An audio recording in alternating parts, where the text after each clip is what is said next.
In today's video, I'm going to show you how to use Grammarly step by step so you can write faster, catch mistakes, and make your content sound clearer and more polished. Whether you're typing in your browser, working inside the Grammarly editor, or using the desktop app in Word or email, this guide will walk you through the main tools and how to get the most out of them. If you find this tutorial helpful, go ahead and hit the like button and subscribe for more easy software guides just like this. Let's jump in. First, let's start with the Grammarly browser extension. You can install Grammarly on Chrome, Safari, Firefox, or Edge, depending on which browser you use every day. Once you've installed it, sign into your Grammarly account and make sure the extension is active. After that, whenever you type on supported websites, you'll see the floating Grammarly widget appear on the screen. This widget gives you real-time assistance as you write, which means you don't have to wait until the end to catch mistakes. Grammarly will underline grammar issues, spelling errors, punctuation problems, and clarity improvements as you go, so you can fix things immediately and keep your writing clean from the start. Now, let's talk about the right-hand sidebar, which Grammarly calls Superhuman Go.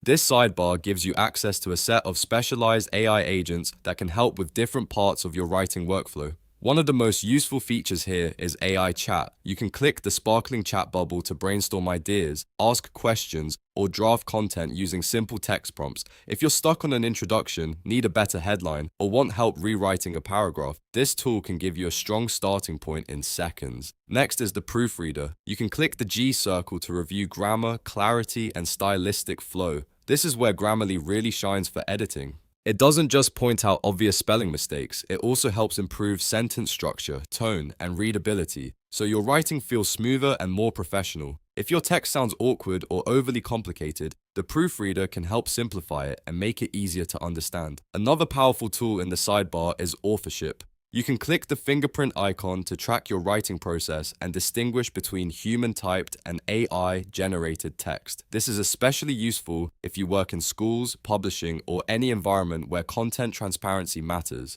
Grammarly's Authorship view gives you a color-coded look at how your text was created, helping you stay organized and maintain a clear record of your writing process. If you need to add sources, the Citation Finder is another very helpful feature. Click the magnifying glass over a book to choose your citation style, such as APA, MLA, or Chicago. From there, Grammarly can help you insert references directly into your text. This saves time and reduces the chance of formatting errors, which is especially useful for essays, reports, and research-heavy documents. Instead of manually building citations, you can let Grammarly guide the process and keep everything consistent. There's also the Humanizer tool, which uses the person icon to refine AI-assisted text so it sounds more natural. If you've used AI to generate content but want it to feel more human and less robotic, this tool can help reshape the wording, improve flow, and make the message sound more authentic. That makes it especially useful for emails, blog posts, captions, and other content where tone really matters. Now, let's move into the Grammarly editor. To access it, go to app.grammarly.com and create a new document or upload an existing one. This is where you can work more deeply with longer pieces of writing in, and it gives you access to some of Grammarly's most useful editing and analysis tools. Once your document is open, you can use Citation Finder the same way as in the sidebar. Choose your citation style, hover over the highlighted source text, and then select Insert in-text citation or Copy full citation depending on what you need. This makes academic formatting much easier and keeps your references accurate.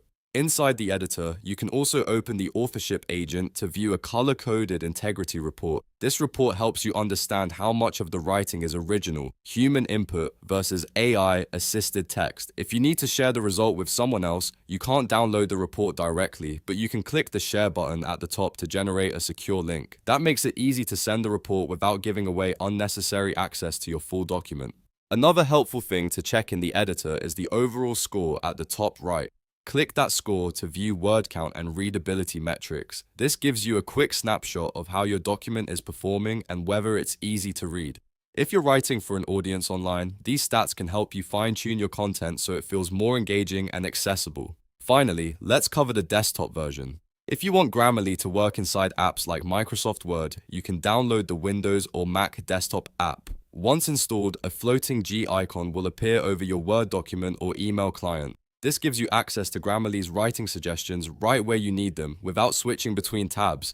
It's a great option if you spend a lot of time in desktop apps and want seamless writing support across your workflow. So that's how to use Grammarly across the browser extension, the editor, and the desktop app. From real-time grammar corrections to AI chat, citations, authorship tracking, and readability stats, Grammarly gives you a full set of tools to write with more confidence and less effort. If this tutorial helped you out, make sure to hit the like button, subscribe for more software tutorials, and I'll see you in the next one.